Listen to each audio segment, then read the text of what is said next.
Right. இப்போ நாங்கள் என்ன செய்ய போறோம்னு சொன்னால் படிமுறை 3க்கு போகிறோம். படிமுறை 3. அப்ப மூன்றாவது படிமுறை என்ன சொல்லலாம் என்று பார்த்தால் மூன்றாவது படிமுறையை பொறுத்தவரையில சரி. அப்ப இந்த மூன்றாவது படிமுறை எடுத்துக்கொள்வோம். மூன்றாவது படிமுறை என்ன செய்யப்படணும் என்றால் சோடியம் இருகார்பனேட்டை வேறாக்கல்.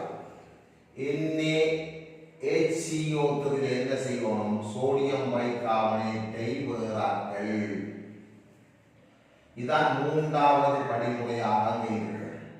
சோடியம் இருகார்பனேட்டை வேறாக்கல். அப்ப இந்த சோடியம் இருகார்பனேட்டை வேறாக்குவது எப்படி என்று பார்த்தா நாங்க பாருங்க முதலாவது இரண்டாவது கோபுரத்தை வந்து போனீங்க என்ன வந்தது? நமக்கு அமோனியம் இருகார்பனேட் வந்துச்சு. அமோனியம் இருகார்பனேட் வந்துட்டு அப்ப பாருங்க இந்த அமோனியம் இருகார்பனேட் என்று சொல்லக்கூட அமோனியம் இருகார்பனேட் கரைசல் என்று சொல்லக்கூடிய அங்க என்ன இருக்க போது சொல்லுங்க. NH4+ aqueous HCO3 aqueous அங்க இருக்க போகுது. இருகார்பனேட் அங்க இருக்க போகுது. இங்க என்ன நடக்கும் என்று பார்த்தா பிரைன் கரைசல் இப்போது வரையும் அந்த பாட்டில வந்து கொண்டே இருக்குது. படி 1 இருக்கட்டும், படி 2 இருக்கட்டும், அதாவது கோபுரம் 1 அனுப்பப்பட்டது, கோபுரம் 2 அனுப்பப்பட்டு கொண்டு வந்து சேர்த்ததுக்கு பிறகு அங்கேயும் பிரைன் கரைசல் அப்படியே இருக்கு. அந்த பிரைன் கரைசல் கருத்து என்ன? செறிந்த NaCl கரைசல். அப்ப செறிந்த NaCl கரைசல் என்று சொல்லக்கூடிய அங்க என்ன இருக்க போகுது? Na+Cl- இருக்க போகுது. இப்ப என்ன நடக்குது? நாங்க இங்க அதிக அளவில் என்னத்தை உருவாக்கி கொண்டோம்? அமோனியம் இருகார்பனேட்டை உருவாக்கி கொண்டோம். பிரைன் கரைசல்ல Na+ இருக்குது, இங்க HCO3- இருக்குது. இந்த ரெண்டு பேரும் Na+- HCO3- செறிவுகள் ஒரு நிரம்பல் நிலையை அடையும் போது மேக்ஸிமம் கரைஞ்சி கரைய முடியாத நிலைக்கு வரும் போது அந்த Na+ aqueous இந்த HCO3- aqueous சேர்ந்து Na+ aqueous HCO3- aqueous சேர்ந்து என்ன செய்யும் என்று சொன்னால் சோடியம் இருகார்பனேட் திண்மமாக படிந்து விட்டுரும். எப்படி? கோபுரம் 2ல இருந்து வந்த கரைசலுக்குள்ள அமோனியம் இருகார்பனேட் இருக்குது. அங்க அமோனியம் அயனும் HCO3- இருகார்பனேட் அயனும் இருக்குது. பிரைன் கரைசலுக்குள்ள Na+ கூடிய அளவில் இருக்குது. இந்த Na+ இந்த HCO3- சேர்ந்து என்னத்தை உருவாக்க போகுது? சோடியம் பைகார்பனேட்டை தோற்றுவிக்க போகிறது. அந்த சோடியம் பைகார்பனேட் என்ன செய்ய போகுது? இப்ப வீழ்வடிவாக போகுது. அப்ப என்ன நடக்குது? அப்ப பிரைன் கரைசல்ல சார்பளவில் உயர்ந்த அளவில் Na+ இருக்கு. இந்த HCO3- சேர்ந்து சோடியம் பைகார்பனேட் உருவாக்கப்பட்டது. இப்ப என்ன செய்யும்? இந்த உருவாகின சோடியம் இருகார்பனேட் கரைசல்ல அந்த மூன்றாவது படிமுறையிலிருந்து தனியை பிரித்து வடித்தெடுப்போம். கரைசல் இல்ல, சோடியம் பைகார்பனேட் திண்மம் அனுப்பிச்சுக்கொண்டு சோடியம் பைகார்பனேட் திண்மத்தை என்ன செய்வோம்? நாங்கள் இப்போ வடித்தெடுத்தா என்ன வரும்? சோடியம் பைகார்பனேட் சொலிட் வந்துட்டு மூன்றாவது படிமுறையில சோடியம் பைகார்பனேட்டை வேறாக்கல். சரி, கொடுத்து கொடுங்க.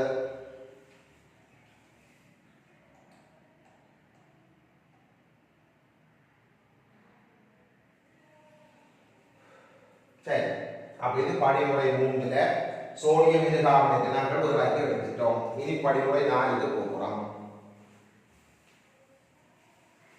இப்ப படிமுறை 4ல என்ன செய்ய வேண்டும்?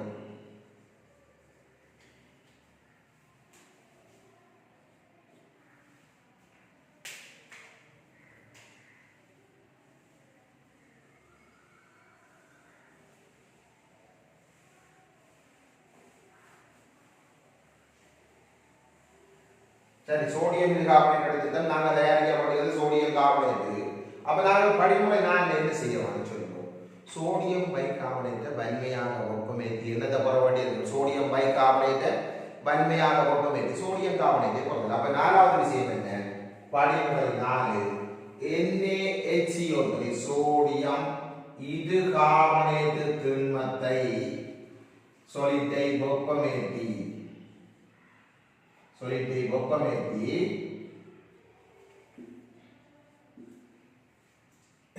Na2CO3 சொல்லிட்டை பாரு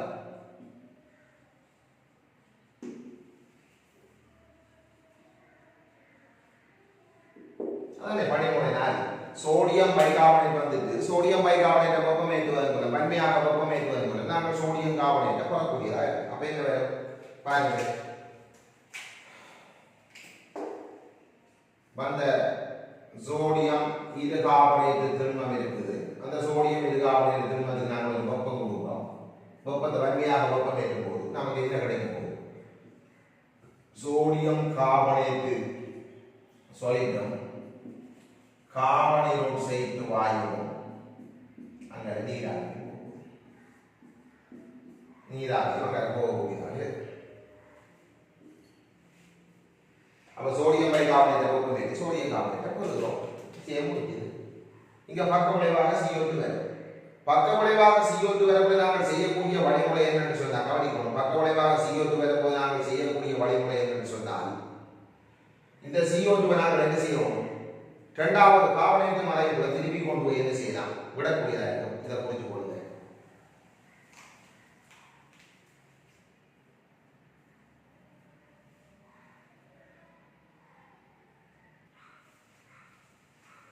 ரைட் அப்ப நாங்கள் என்ன செய்யணும் நாலாவது படிமுறையில் வந்து என்ன செய்யணும் சோடியம் பைகார்பனேட் எடுத்து வெப்பமேற்றுவதன் மூலம் சோடியம் கார்பனேட் எடுத்துக்கணும்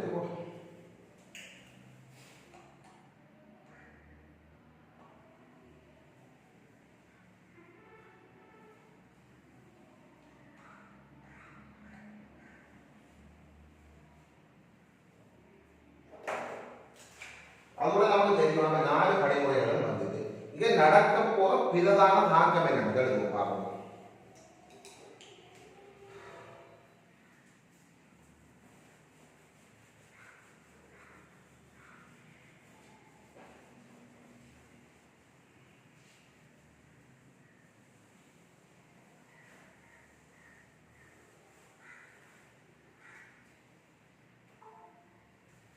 இந்த சோடியம் பைகார்பனேட் உற்பத்தி தொடர்பான பிரதான தாக்கங்கள்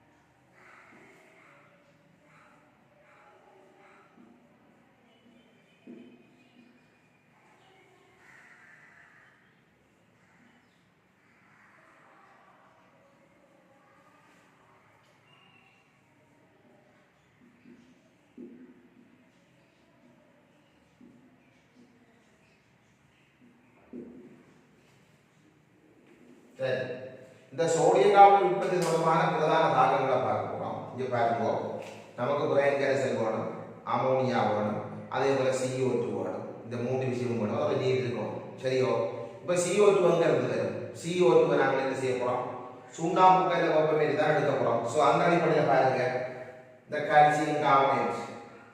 கால்சியம் கார்பனேட் சொல்லிட் இவரை வெப்பமேற்றி தான் நாங்கள் எடுக்கிறது முழுதாக calcium oxide solidum CO2 gas இது ஒரு தாக்கமாக இருக்க போகுது அதை தவிர இந்த அமோனியா பிரைன் கரைசலில் இருக்கிற நீரோட தாக்கி அமோனியா கேஸ் பிரைன் கரைசலில் இருக்கிற நீரோட தாக்கி அமோனியம் ஹைட்ரோக்சைடை உருவாக்கும் அமோனியம் ஹைட்ரோக்சைடு கரைசல் வரத்தான் போகுது இது இரண்டாவது ரீசன் அதே போல இந்த அமோனியம் ஹைட்ரோக்சைடு தான்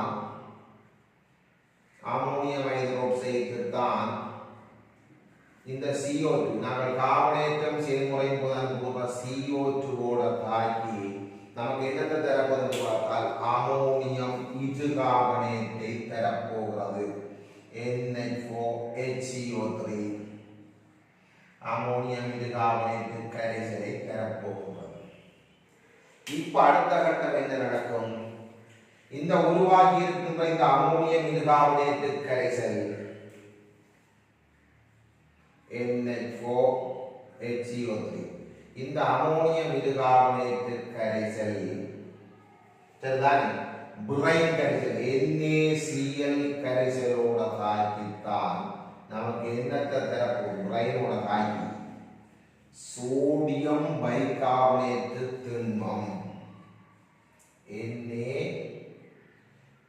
NaHCO3 solid சோடியம் இருகார்பனேட்டு திண்மமும் அங்க அமோனியம் குளோரைடு கரைசலும் வரப்போகுது. NH4Cl வரப்போகுது.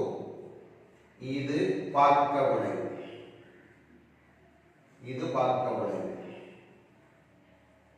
இந்த அமோனியம் குளோரைடு என்பது பார்க்க விளைவாக வருகிறது. சரி, இப்ப திருப்பி என்ன செய்ய போறோம்? இந்த சோடியம் பைகார்பனேட்டு சொல்லிட்டை இந்த சோடியம் இருகார்பனேட்டு சொல்லிட்டை வெப்பமேற்றுவதன் மூலம் சோடியம் கார்பனேட்டை பெற்றுக்கொள்ளும். சோடியம் கார்பனேட்டு சொல்லிட்டை பெற்றுக்கொள்கிறோம்.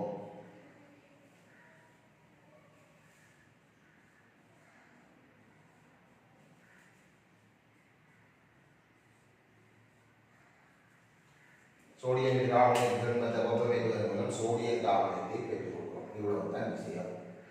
இல்ல நாங்கள் இதுவரை நிகர தாக்கம் என்ற விஷயத்தில் உலகத்தை நாங்கள் செப்பரேஷன் படி கொண்டு வரோம். இவற்றை நிகர தாக்கம் என்னென்ன பங்கு பெற்றுச்சு? NaCl பங்கு பெற்றுச்சு, அமோனியா பங்கு பெற்றுச்சு, CO2 பங்கு பெற்றுச்சு, நீர் பங்கு பெற்றுச்சு. இந்த நாளை ஜாயின் பண்ணி விடுவோம். அப்ப என்ன வரப்போகுது? நிகர தாக்கம்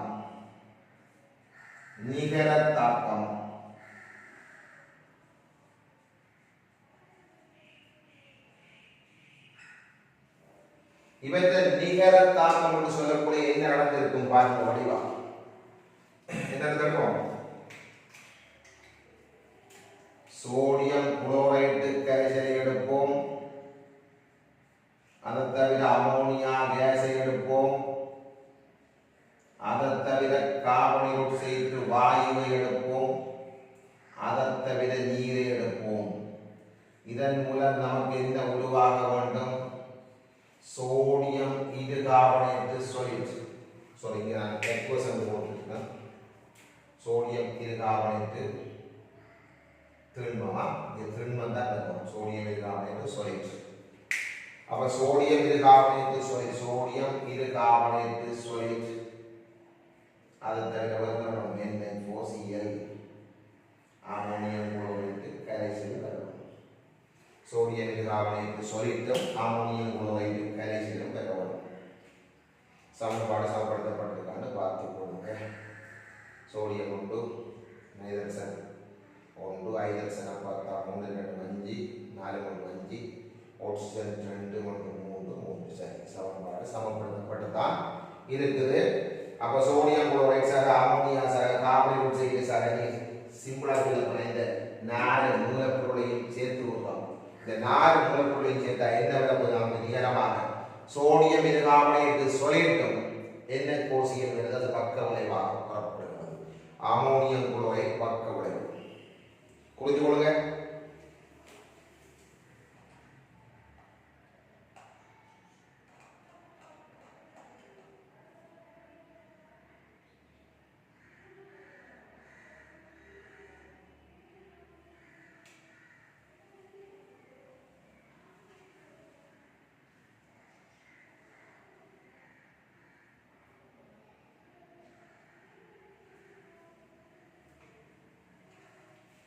Queria outro.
ரைட் புரிஞ்சிருக்கீங்க நம்பர்.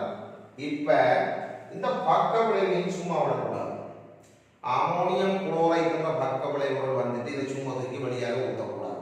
அதை என்ன செய்யறா பாருங்க, இங்க அமோனியம் குளோரைட் பக்க விளைவாக கிடைச்சிருக்கு.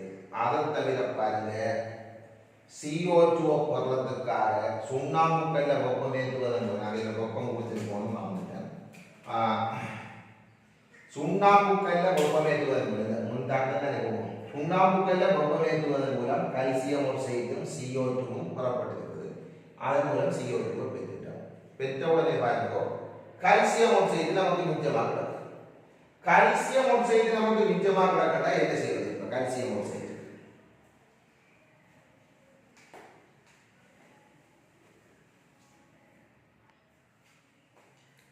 சரி, அது ஷார்ட் இப்போ பாருங்க பக்க விளைவாக என்ன எடுத்துட்டோம்? அமோனியம் குளோரைடு எடுத்துட்டோம். அப்ப அமோனியம் குளோரைடு பக்க விளைவாக இதை சும்மா விடையாது.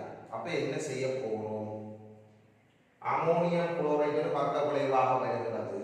அப்ப இந்த அமோனியம் குளோரைடு சுண்ணாம்புக்கல்ல வெப்பமேற்றி பெறப்பட்ட இந்த கல்சியம் ஆக்சைடோட ஜாயின் பண்றோம். சரி, அப்ப இது பக்க விளைவுகளை பயன்படுத்துறது பாருங்க.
பக்க விளைவுகளை பயன்படுத்த அப்ப என்ன செய்ய போறோம்? இந்த அமோனியம் குளோரைடு எடுக்கிறோம்.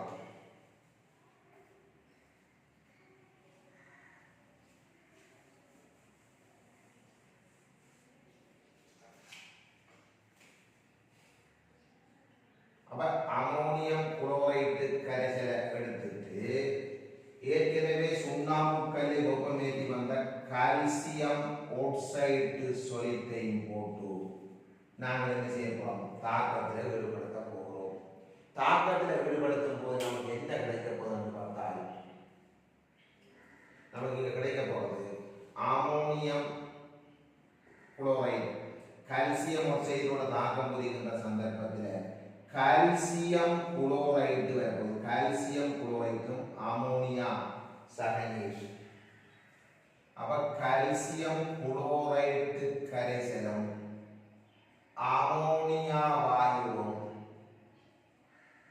நீரும் வரப்படுகிறது. அமோனியா வாயுவும் நீரும் வரப்படுகிறது. கால்சியம் குளோரைடும் அமோனியா வாயுவும் நீரும் வரப்படுகிறது. அப்படி பெறப்படுகின்ற சந்தர்ப்பத்தில் என்ன செய்ய போறோம் சொன்னால் இந்த அமோனியா இருக்குதானே, இந்த அமோனியாவை நாங்கள் என்ன செய்ய போறோம் சொன்னால் மீண்டும் முதலாவது கோபுரம் அமோனியா வாக்கத்துக்கு தானே முதலாவது கோபுரத்துக்குள்ள அனுப்பி விடுறோம். அதை தவிர நமக்கு நீர் தேவை, அதையும் விட்டுறோம்.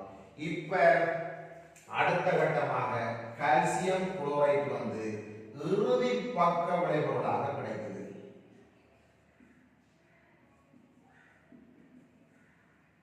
இறுதி பக்க விளைவாக கிடைக்குது.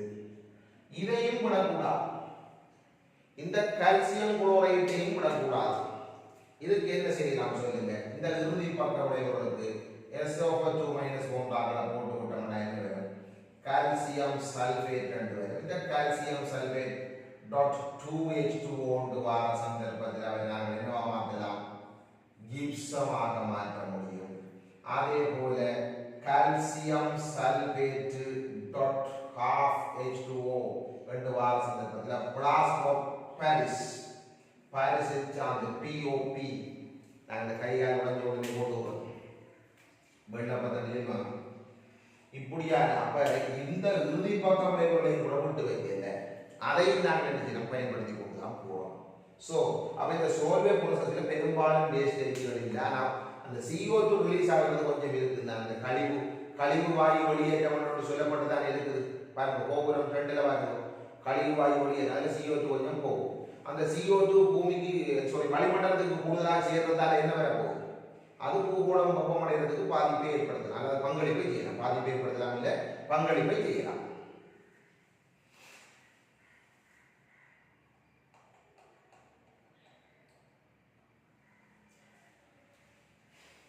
அதோட நமக்கு முக்கியமா தெரியும், இது பக்க விளைவை பயன்படுத்தலாம். சோல்வே முறை ஒரு சிக்கனமான முறையாக இருக்குது. ஏன் என்ன காரணம்? சோல்வே முறை சிக்கனமான முறையாக இருக்கிறதுக்கு காரணம் இந்த மூலப்பொருட்களை நாங்கள் என்ன செய்யலாம், இலகுவாக பெற்றுக்கொள்ளக்கூடியதாக இருக்கும்.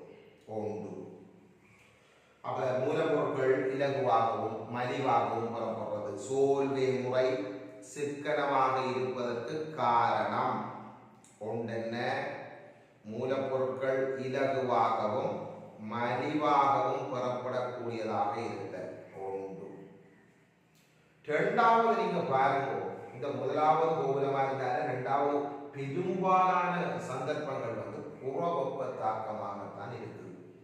பெரும்பாலான சந்தர்ப்பங்கள் புறவெப்ப தாக்கமாக இருக்கிறதால அதிக அளவு சக்தி வீண்விரயமாக்கப்பட வேண்டிய தேவை இல்லை. அதனால நமக்கு வந்து என்ன சொல்லலாம் என்றால் எரிபொருள் செலவு குறைவாக தான் இருக்கு. ஏன் கோபுரம் ஒன்றா இருக்கட்டும் கோபுரம் ரெண்டா இருக்கட்டும் எல்லாமே பெரும்பாலும் புறவெப்ப செயல்முறையாகத்தான் இருக்குது. அப்படி அந்த புறவெப்ப செயல்முறையாக இருக்கிற காரணத்தினால என்ன நடத்த போறோம் சொல்லுங்க, புறவெப்ப செயல்முறையாக இருக்கிற காரணத்தினால எரிபொருள் செலவு வந்து என்ன இருக்க போது மிச்சமாக இருக்க போகுது. இரண்டாவது, அதோட மூன்றாவது என்ன சொல்றோம், இந்த பக்க விளைவாக புறப்படுற இந்த பக்க விளைவுக்கு அப்பா இப்போ இந்த தாக்கத்தில் பக்க விளைவு தான் இருக்கணும். இதன் மூலம் புறப்படுற இந்த அமோனியா வாயுவை நாங்கள் என்ன செய்யலாம், மீள் சுழற்சிக்கு உட்படுத்தி அமோனியா வாக்கு கோபுரத்துக்குள்ள அனுப்பலாம்.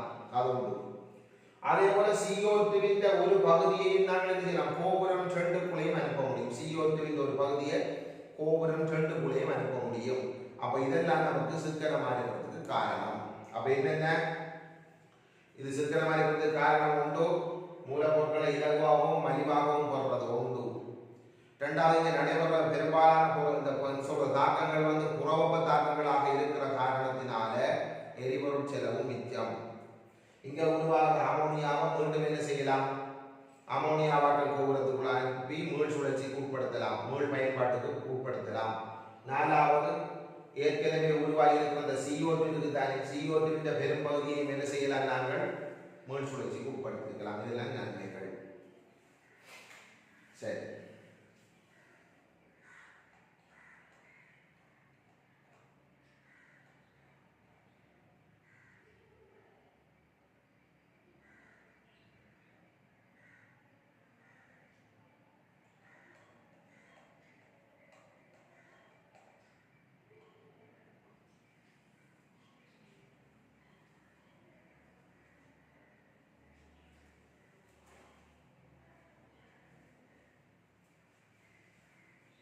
ரைட். அடுத்த விஷயம் நாங்கள் என்ன சொல்லலாம், அடுத்த விஷயமாக இதுல கொஞ்சம் நன்மைன்னு சொன்னாலும் கொஞ்சம் கொஞ்சம் தீமைகள் இருக்குது. இந்த சோல்வே ப்ரோசஸ்ல வார ஏற்படக்கூடிய நடைமுறை சிக்கல்கள்.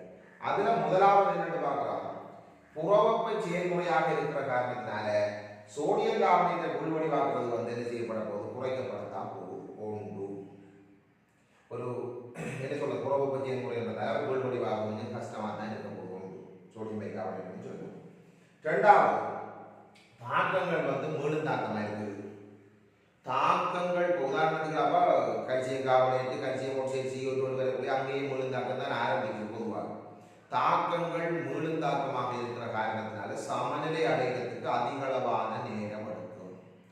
சமநிலை அடைகிறதுக்கு அதிகளவான நேரம் எடுக்கக்கூடிய என்ன செய்யணும், அப்போ சமநிலையை விரிவுபடுத்துறதுக்காக அதிக அளவில் CO2 பயன்படுத்த வேண்டியதான் இருக்கு. வந்து இரண்டாவது கார்பனேற்ற முறையில் வந்து சமநிலையை ஏற்படுத்துறதுக்காக நாங்கள் அதிக அளவில் CO2 பயன்படுத்த வேண்டி இருக்கும். அப்படி பயன்படுத்துகின்ற சந்தர்ப்பத்தில் CO2 ஒரு பகுதி சூழலுக்கு இழக்கப்படும். அது சூழலுக்கு இழக்கப்பட்டால் அது பூகோள வெப்பமடைதலுக்கு பங்களிப்பு செய்யும். CO2 ஒரு பகுதி சூழலுக்கு இழக்கப்படுறதால அது பூகோள வெப்பமடைதலுக்கு ஒரு பங்களிப்பு செய்தே ஆகும். அதான் அந்த விஷயம்.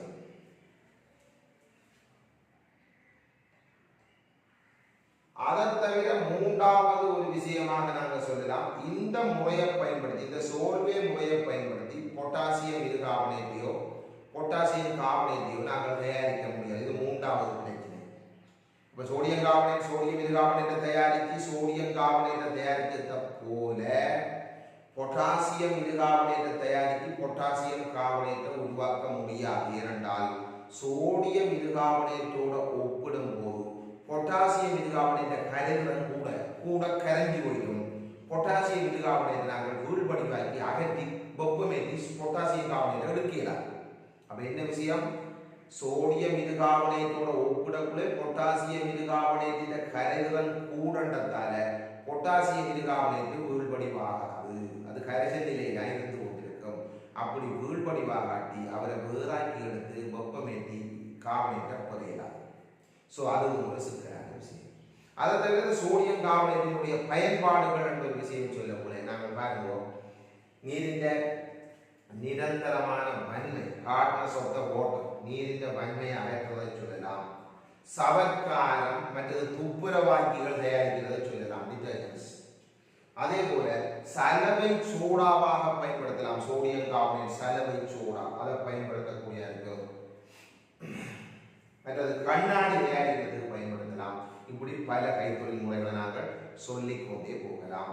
சோடியம் கார்பனேட்டின் பயன்பாடுகள்.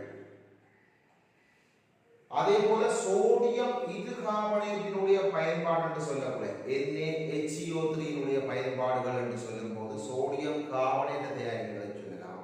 மற்ற இரண்டாவது அப்பச்சோடா அல்லது அப்பத்தூள் தயாரிக்கிறதுக்கு பயன்படுத்தலாம். பேக்கிங் சோடா அல்லது பேக்கிங் பவுடர் என்று சொல்லுவோம். இது சோடியம் பைகார்பனேட் தான். அதே போல மூன்றாவது பற்பொடி தயாரிக்கிறதுலையும் பயன்படுத்துறாங்க. அந்த தீயணை கருவிகளில் பயன்படுத்துறாங்க. தீயணை கருவிகளில் மற்றது மருத்துவ தேவைகளுக்கும் பயன்படுத்துறாங்க. இதெல்லாம் அவங்களோட பயன்பாடுகளாக இருக்கு. சரி, இப்போ இந்த சோல்வே முறையில் வந்த ஒன்று ரெண்டு கேள்விகளை கொஞ்சம் பார்ப்போம்.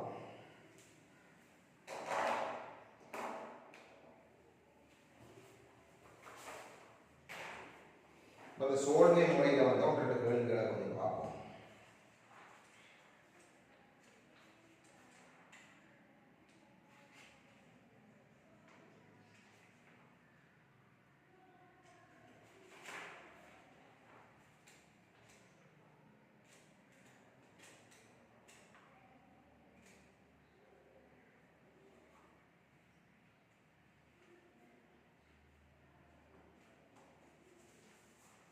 ரைட், முதலாவது கேள்வியோடு கேட்கப்பட்டிருக்கு பாருங்க, நான் வாசிக்கிறேன்.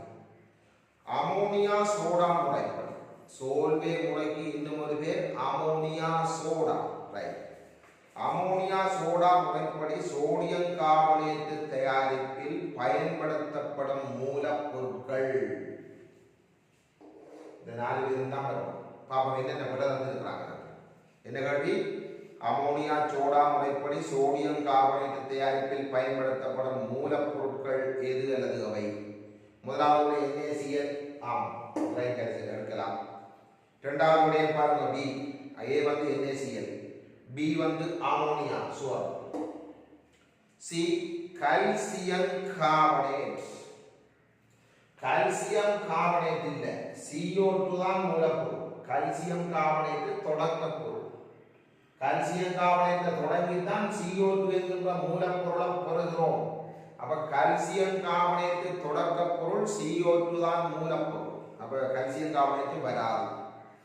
அதை தவிர D கற்கரி வராது. நம்ம விடை Aயும் Bயும் தான் மூலப்பொருட்கள், அதாவது NaCl அமோனியாவும். அந்த NaCl சொல்லணும் உண்மையாக என்ன முறைன்னு சொல்றான் சிவப்பு. சரி, அடுத்தது பாருங்க, சோல்வே செயல்முறையுடன் தொடர்புடைய சில தாக்கங்கள் ஆவன. சரி, தந்திருக்காங்க பாருங்க. சோல்வே முறையோட தொடர்புடைய சில தாக்கங்கள் ஆவன. நான் எழுதி கொடுறேன். இதுல என்னென்ன தாக்கம் பெறும் என்று பார்ப்போம்.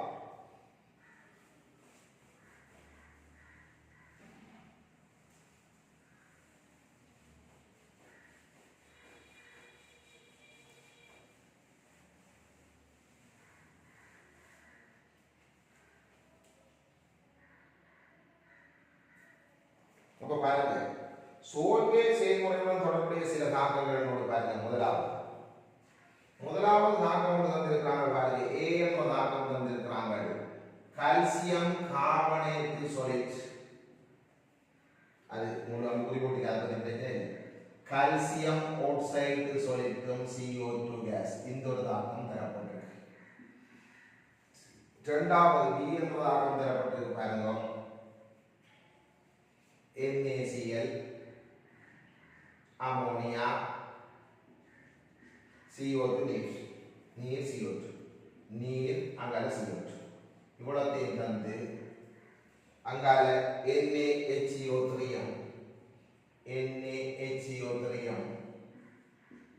NH4Cl தந்திருக்கிறாங்க. அவங்க அந்த விடைகளை வந்து பகுதியில் போடுங்க. பகுதியில் கொடுத்தாங்க. ரைட். மூன்றாவது சி என்ற விடையோடு தந்திருக்கிறாங்க. சோடியம் கார்பனேட் சக கார்பனீரோட்சைடு நீர் கார்பனீரோட்சைடு சக நீர் சோடியம் பைகார்பனேட் இது சி என்று தந்திருக்கிறாங்க. அடுத்தது டி கால்சியம் ஹைட்ரோக்சைடு சக NH4Cl calcium குளோரைடும் NH4OH தந்திருக்கிறாங்க. Calcium குளோரைடும் NH4OH தரப்படுது.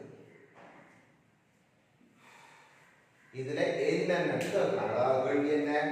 Solvay செயல்முறையுடன் தொடர்புடைய சில தாக்கங்கள் ஆவன.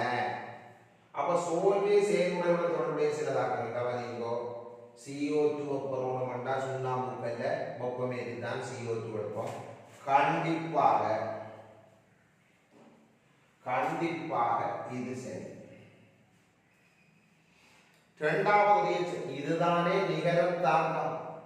சோடியம் குளோரைடு அமோனியா நீர் CO2 சேர்த்து சோடியம் பைகார்பனேட் NH4Cl எழுதினதுதான் நிகர தாக்கம். சோல்வே ப்ராசஸின் நிகர தாக்கம். மூன்றாவது தாக்கம் சரி, ஆனா இந்த தாக்கம் வந்து அந்த தாக்கத்துக்குள்ள வராது. நாலாவது விளைவு குழப்பம் வரும். நீ எழுதினா கால்சியம் ஆக்சைடு ஐயா எழுதினாய், நீங்க கால்சியம் ஹைட்ரோக்சைடு போட்டிருக்கீங்க. யோசிச்சு பாருங்க, இந்த அமோனியம் குளோரைடு கிடையாது எங்க இருக்கும்?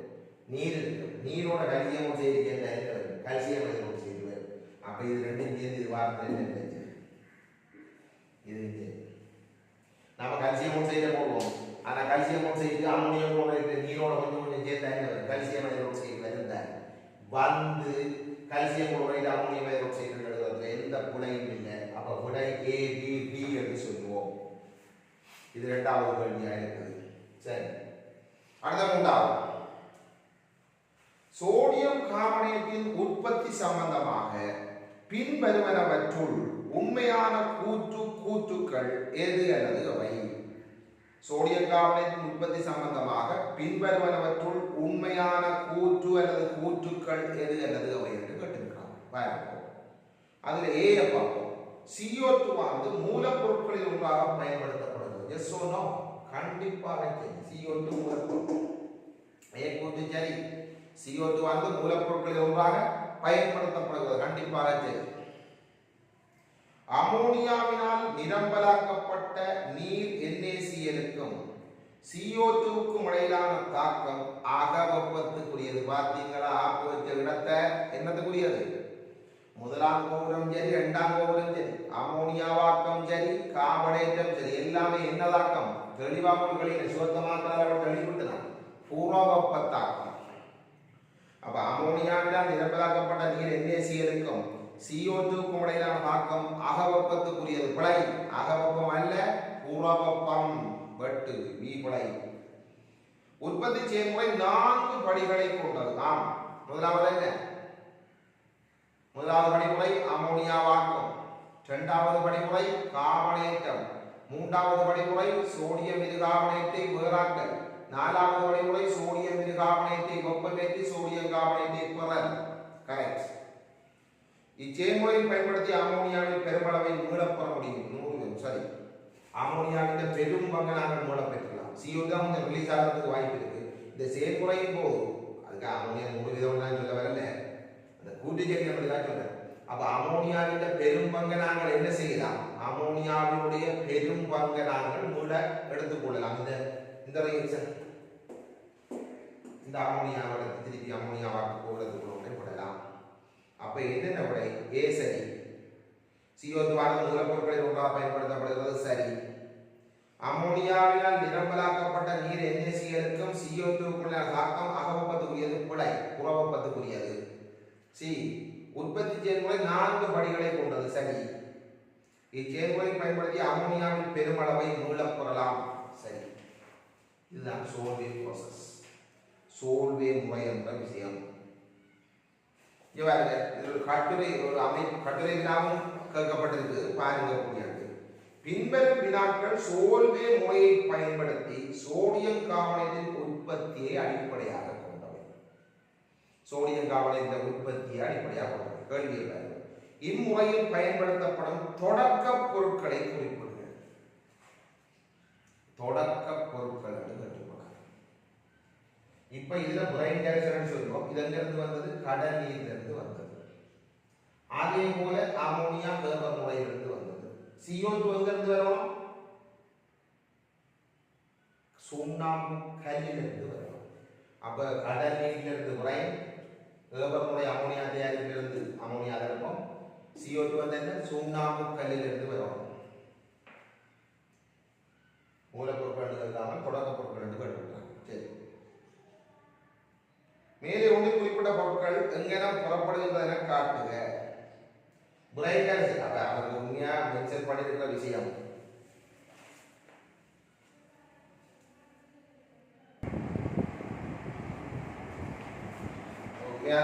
தொடங்கு பொருள் அப்பால் இந்த மூலப்பொருட்கள் வந்து கொண்டது என்னடா இம்முறையில் பயன்படுத்தப்படும் மூலப்பொருட்களை குறிப்பிடுகிறது வந்து மூலப்பொருட்கள் சொல்லக்கூடிய என்ன வேற போகுது அடுத்த கடி மாறியில் வருது. மூலப்பொருட்களை குறிப்பிடுகிறதா பிரைன் கரைசல் அமோனியா கார்பனேட் நீர் இல்லாமையும் இந்த 3 பேரும் முக்கியம். பிரைன் கரைசல் அமோனியா கார்பனேட் நாங்கள் நீரை போட்டுக்கொள்வோம். அப்ப முதலாவது கேள்வி மூலப்பொருட்களை குறிப்பிடுகிறது என்றால் நாங்கள் கொடுக்கக்கூடியது பிரைன் கரைசல் அமோனியா CO2. அடுத்தது பார்ப்போம். மேலே ஒன்றில் குறிப்பிட்ட பொருட்களை எங்கெல்லாம் புறப்படுகிறது என காட்டுக. அப்படி கேட்டதால இந்த தொடங்குவதை விட மூலப்பொருள் தான் சிறப்பு. அங்க இந்த மூலப்பொருட்களை எப்படி எடுக்க போறோம்? இந்த பிரைன் கரைசல் எங்கிருந்து எடுக்க போறோம்? கடல் நீரை செறிவாக்கி எடுக்க போகிறோம். கடல் நீரிலிருந்து கடல் நீரை செறிவாக்கி எடுக்கிறோம். அதான் இந்த முதலாவது விஷயம். கடல் நீரில் இருந்தே சரி. அமோனியாவை எடுத்து வர போறோம். வேறு முறை அமோனியா தயாரிப்பிலிருந்து எடுக்க போறோம். அதன் தவிர பாருங்க CO2 சுண்ணாம்பு கல்லை வெப்பமேற்றி எடுக்க போறோம். அப்ப என்ன பிரைன் கரைசல் எங்கிருந்து எடுக்க போறோம்? கடல் நீரிலிருந்து. அமோனியா வேறு முறை அமோனியா தயாரிப்பிலிருந்து. CO2 சுண்ணாம்பு கல்லை வெப்பமேற்றி எடுக்க போறோம். அந்த 3 விஷயத்தையும் சொன்னா சரி. அடுத்த கேள்வி. இம்முறையில் இறுதி பக்க விளைபொருளை அழுகி போடும். நாளைக்கு இறுதி பக்க விளைபொருள் வந்து முதலான பக்க விளைவுக்கு கால்சியம் ஆக்சைடை சேர்ப்பதன் மூலம் நாம் என்னத்தை பெறலாம்? கால்சியம் குளோரைடை பெறுகிறோம். அதுதான் அந்த இறுதி பக்க விளைபொருள். சரி. அடுத்தது இம்முறையில் தாழ் வெப்பநிலைகள் பயன்படுத்தப்படுவதற்கான இது காரணங்களை தவிர 2 காரணங்கள் நாங்கள் ஒரு காரணம் தான் சொல்லியிருக்கோம், 2வது காரணத்தை தான் சொல்லி கொடுத்தாங்க. அப்ப இந்த தாழ் வெப்பநிலை பயன்படுத்தப்பட்டதுக்கு 2 காரணங்கள். ஒன்று சோடியம் இருகார்பனேட் இருக்குதானே, சோடியம் இருகார்பனேட்டை உள்படிவாக்குறது ஒரு காரணம். சோடியம் பைகார்பனேட் வந்து தாழ் வெப்பநிலை லேசா உள்படிவாக்கும். சரி, அப்ப சோடியம் இருகார்பனேட்டை உள்படிவாக்கணும். அப்ப தாழ் வெப்பநிலை பயன்படுத்தப்பட்டது காரணமாக நாங்கள் அதையும் சொல்லுவோம்.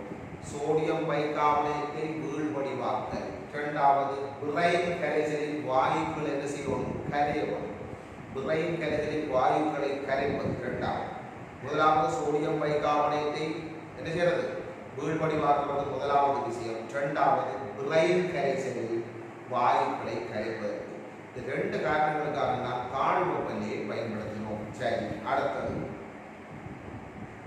கடல் நீரை ஒரு இயற்கை வளமாக பயன்படுத்தி மேலே மூன்றில் குறிப்பிட்ட இறுதி பக்கங்களை ஜிப்சமாக மாற்றுவது. ஜிப்சமாக மாற்றுவதற்கு எந்த வழி? என்ன செய்யலாம்? சோடியம் குளோரைடை அகற்றினதுக்கு பிறகு தாய் திரவகம் பெறும், பிட்டர்ன் என்று சொல்லப்படும். அந்த தாய் திரவகத்துக்கு என்ன செய்யணும்? SO2 சேர்த்துக்கிறோம். SO2 சேர்த்தா என்ன நடக்கும்? அங்க கால்சியம் 2+ இந்த SO2 சேர்த்து கால்சியம் சல்ஃபேட் .2H2O உருவாக்கும். அதான் ஜிப்சம். அப்ப NaCl அகற்றியவை கால்சியம் குளோரைடு தாய் திரவகத்துக்கு சல்ஃபேட்டை சேர்க்கும். இதன் மூலம் நாங்கள் வரக்கூடிய இவ்வளவுதான் விஷயம். ஸோ அப்போ நாங்கள் சிம்பிளாக பார்க்கக்கூடிய விஷயம் சோல்வே முறையில் சோடியம் கார்பனேட் சிம்பிள் விஷயம். முதலாவது என்னென்னு சொல்லுங்க, நான் பண்ணி விடுவாங்க. முதலாவது என்ன? 4 பேர் மூலப்பொருட்களாக பயன்படுத்தப்பட்டாங்க. யார் யார்? பிரைன் கரைசல், கார்பனேட் சேர்த்து அமோனியா, அதோட நீரை விட்டாங்க. மற்ற 3 பேரும் பிரதானமாக எடுத்துட்டு முதலாவது என்ன நடந்துச்சு? அமோனியா வாக்கம் நடந்துச்சு. அமோனியா வாக்கம் என்று சொல்லும் போது என்ன விஷயம்? கோபுரம் 1ல மேலிருந்து கீழாக பிரைன் கரைசலும் கீழிருந்து மேலாக அமோனியா கரைசலும் அமோனியா வாயு, அமோனியா கரைசல் அல்ல, அமோனியா வாயுவும் செலுத்தப்பட்டு அமோனியாவால் நிரம்பலாக்கப்பட்ட பிரைன் கரைசல் உருவாக்கப்பட்டது. இது முதலாவது. கோபுரம் 2 அதுக்கு முந்தி கோபுரம் 1ல வெப்பநிலை தாழ்வாக போகலாம். கோபுரம் 2ல நடந்துச்சு அமோனியாவால் நிரம்பலாக்கப்பட்ட பிரைன் கரைசல் மேலிருந்து கீழாகவும் CO2 வாயு கீழிருந்து மேலாகவும் அனுப்பப்பட்டு கார்பனேற்றம் நடந்தது. கார்பனேற்றம் நடந்த உடனே என்ன வந்துச்சு? அமோனியம் இது கார்பனேட்டும் அமோனியம் குளோரைடும் வந்தது. அவர் என்ன செய்ய போறோம்? இப்ப இந்த அமோனியம் இது கார்பனேட் என்ன செய்ய போகுதுன்னு பார்த்தால் பிரைன் கரைசலில் இருக்கிற Na+ஓட சேர்ந்து NaHCO3 தந்தது. என்ன விஷயம்? NH4HCO3 நினைச்சு கொடுங்க, ஏதோ மிஸ்டேக் நடந்துக்கலாம்.